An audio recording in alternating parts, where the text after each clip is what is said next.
আসসালামু আলাইকুম। কেমন আছেন সবাই? আলহামদুলিল্লাহ আমরা কিন্তু ভালো আছি। কাছে দূরে দেশ বিদেশে যে যেখান থেকে আমার ভিডিওটি দেখছেন বা শুনছেন, আশা করি আল্লাহর রহমতে আপনারাও ভালো আছেন। তো আমি কিন্তু যে আদা ছিল না, আজকে বিরিয়ানি পাক করব, তো আদাটা কাটতে নিতেছি।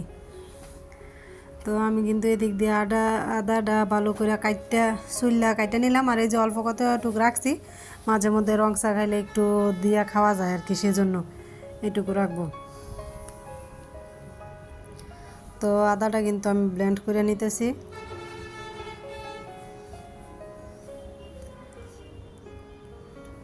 তো যারা আমার ভিডিওটি দেখতেছেন, প্লিজ একটা লাইক দিয়ে যাবেন। আপনার একটি লাইক আমার এই ভিডিওটি আরও অনেকের কাছে পৌঁছে দিতে সাহায্য করবে। আর যারা আমার চ্যানেলে আজকে নতুন, চাইলে আমার চ্যানেলটি ভিজিট করে দেখতে পারেন। যদি আপনাদের কাছে এরকম লাইফস্টাইল ব্লগ ভালো লাগে, প্লিজ চ্যানেলটি সাবস্ক্রাইব করে আমার পাশে থেকে যাবেন। নোটিফিকেশন অন করে রাখবেন, যাতে ভিডিও ছাড়ার সাথে সাথে আপনার কাছে পৌঁছে যায়। আপনার মূল্যবান সময় বের করে দেখে নিতে পারেন। তো আমি এদিক দিয়ে কিন্তু বিরিয়ানি রান্না করব, সেজন্য পেঁয়াজ, এরপরে আদা বাটা, রসুন বাটা দিয়ে ভালো করে একটু মশলাটা কষাই নিতেছি।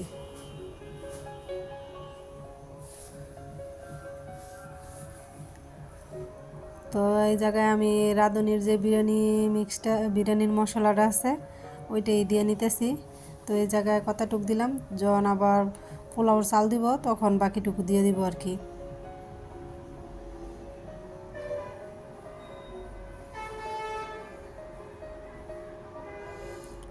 তো দিয়ে দিতেছি টমেটো সস।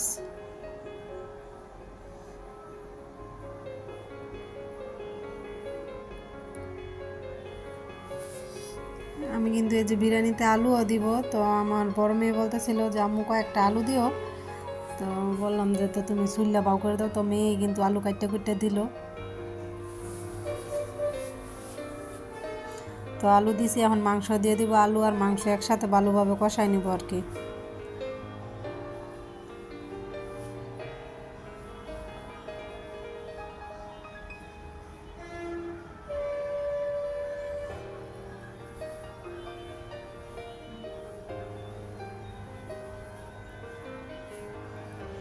তো এই জায়গায় আবার সামান্য একটু মরিচের ফাঁকিও দিয়ে দিতেছি, কাঁচামরিচ কুচি তো দিছি, তাও একটু হালকা করে মরিচের ফাঁকি দিয়ে দিলাম।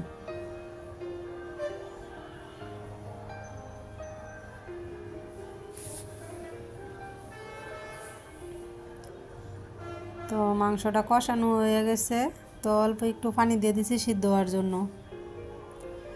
তো জানি না কারা কারা ধৈর্য সহকারে এখন পর্যন্ত আমার ভিডিওটি দেখছেন, প্লিজ একটা লাইক দিয়ে বাকি ভিডিওটুকু কন্টিনিউ করবেন। তো এই জায়গায় কিন্তু আমি যেহেতু ঘরে টক দই নেই, তাই আমি কি করলাম, ওই যে পাউডার দুধ আছে না, ওইটা একটু গোলায় দিয়ে দিলাম। তো বিরিয়ানিতে কিন্তু আমি এই দুধটা ইউজ করি, ভালো লাগে আমার কাছে। তো এদিক দিয়ে আমি চাল ধুয়ে আবার চাউলের পানিটাও জড়াই নিছি। তখন মাংসটা কষানো হয়ে গেলে দিয়ে দিব আর কি।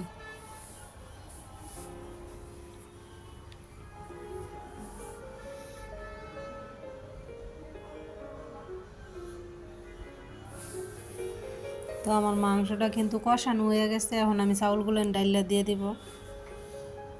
চাউলগুলো ভালোভাবে কষায় তারপর পানি দিব আর কি। তো আমি দেখি কিন্তু পানি দেওয়ার পরিমাণ আর কি মাইপা নিছি, নিয়ে অন্য পাশে যে চুলাটা আছে ওইটাতে পানিটা বসাই দিছি গরম হওয়ার জন্য।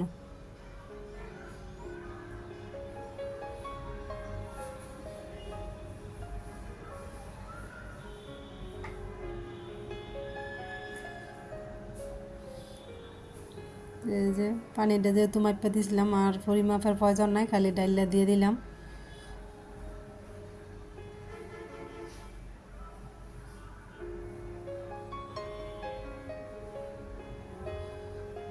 তো বাকি যে মশলাটুকু ছিল ওইটুকু ডাইলা দিয়ে দিলাম।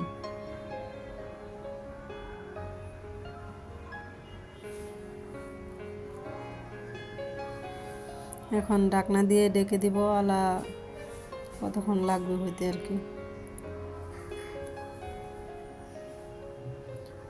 তো এই যে আমার এদিক দিয়ে কিন্তু বিরিয়ানি হয়ে গেছে, তো আমি একটু লাড়াচাড়া দিয়ে নিচেরটা উপরে আর উপরেরটা একটু নিচে করে দিব আর কি। তো এই যে দিক দিয়ে কিন্তু একটু লাগিয়ে গেছিলো, তো আমি কিন্তু আবার ছেলের ওষুধ খাওয়াইতে নিছি।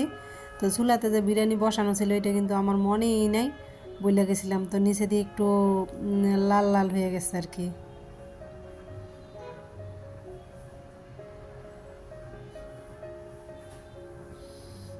তো এই তো আমার বিরিয়ানি রান্না কিন্তু কমপ্লিট।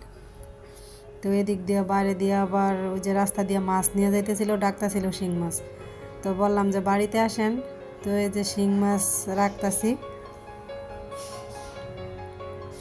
তো শিং মাছ কিন্তু 250 টাকা কেজি, তো আমি 2 কেজি নিচ্ছি। কেন ওই যে আমার আরেক ভাবি নিতেছে, তো আমি আগেই নিচ্ছি।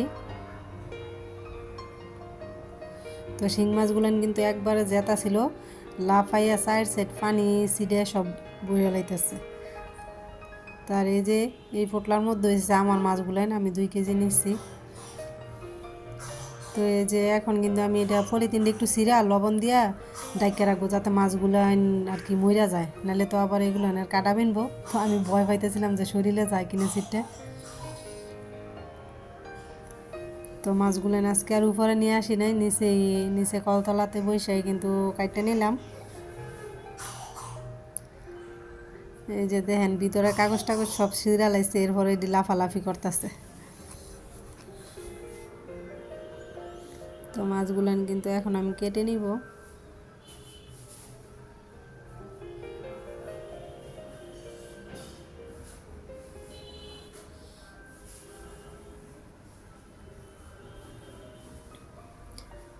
তো শিং মাছ কিন্তু ভীষণ ভয় করে, কারণ কাঁটা যদি একবার বিনতে পারি এটার যেই ব্যথা থাকে। কারণ আমি এর আগে একবার শিং মাছের কাঁটার গায়ে খাইছিলাম, আঙ্গুল ফুললে এত ব্যথা। তো আমি কিন্তু শিং মাছের যে যে মাথাটা আছে এটা কিন্তু রাখি না, একবারে কাটটা ফালাই দিই।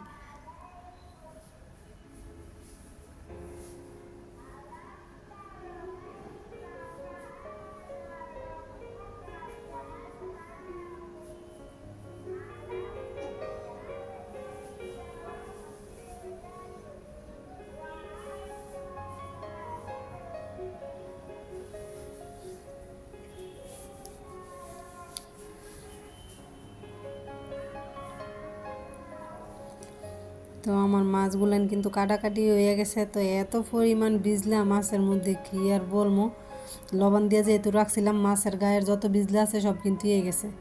তো এখন মাছগুলান ভালোভাবে ধুবো আর কি। তো আপনাদেরকে দেখায় একটা পদ্ধতিতে মাছ যে ধুইলাম, আপনারাও কি কেউ এরকম করে মাছ ধুন কিনা কমেন্টে আমার জানাইতে পারেন চাইলে।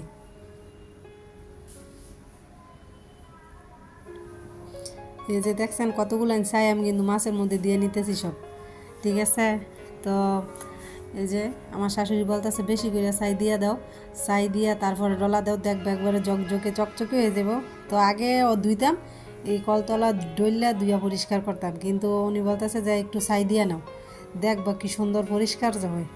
তো উনি বলছে পরে ছাই বাড়ায় বাড়ায় দিয়ে কিন্তু আমি ডইলাই ডিরে পরিষ্কার করতেছি। তো ছাই দেওয়াতে কী হয়েছে, অনেক পরিমাণ বিজলা যায়, এটা কিন্তু যাইতেছে গা। প্রথমে তো আমি মাছে হাতই দিতে পারতেছিলাম না, বিজলার লেগে খালি ফিসলাই যেতেছে।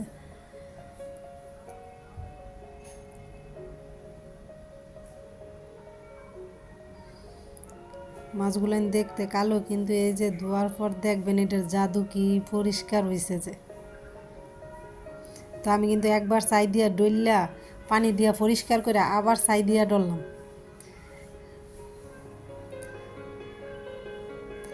এখন দেখবেন মাছ যে কি পরিষ্কার হয়েছে। যারা শহরে থাকেন তারা হয়তো এরকমভাবে ধুইতে পারতেন না, কারণ ছাই আছে কিনা জানি না। আর যারা গ্রামে থাকেন বা মাটির চুলায় রান্না করেন তাদের তো ছাইয়ের অভাব পড়ে না, তারা এরকমভাবে ধুয়ে দেখতে পারেন। মাছগুলো এত সুন্দর পরিষ্কার হয়েছে, এই যে দেখেন একেবারে অবিশ্বাস্য। তো এত সুন্দর হয়েছে, জক জক চকচক হয়ে গেছে একবারে আমার মাছগুলো দেখে, তো আমার এত ভালো লাগতাছিল। তো এদিক দিয়ে আবার দেখেন আমার মেয়ে নাকি গরুর বুড়ি খাইব। তো ওর কাকুর কাছে টাকা দিয়ে দিছিল গরুর বুড়ি আনার জন্য। তো ওর কাকু আবার বাজার থেকে গরুর বুড়ি নিয়ে আসছে, 2 কেজি বুড়ি আনছে। তো ওইগুলো নাকি 400 টাকা কেজি এন আর কি। বলছিলাম 2 কেজি আনতে 800 টাকার। শুধু বাড়িতে আনছে আর কি, আর যে পাতলাগুলো আছে ওইগুলো আনি নেই। তো এগুলো যে ময়লা আছে ওগুলো আমি এখন ফালায়া কাটতে কুটে পরিষ্কার করে তারপর ঘরে নিয়ে যাব আর কি। তো আমি এগুলো পরিষ্কার করে নিতেছি, ময়লা টলা যা ছিল বাজার তেনে পরিষ্কার করে দেয়, তারপরে বাকি অল্প স্বল্প যেটুকু ময়লা ছিল ওইগুলো আমি পরিষ্কার করতেছি। তো গরুর বুড়ি কিন্তু খুবই ভালো লাগে খাইতে, আমার কাছে খুবই পছন্দ। তো ঈদের সময় খাইছি, পরে আর খাওয়া হয় নাই। তো মেয়ে বলতেছিল, তো ভাবলাম যে নিয়ে আসি, অনেক দিন হয়েছে গরুর বুড়ি খাওয়া হয় না। তো এই যে তেলের মধ্যে যে ময়লা টলা লাগিয়ে ছিল ওইগুলো আমি পরিষ্কার করে নিয়েছি। তো আমি কিন্তু কাজ শেষ করে মাছ কুড়ার পর এদিক দিয়ে আবার উঠানটাও ঝাড়ু দিয়ে নিতেছি।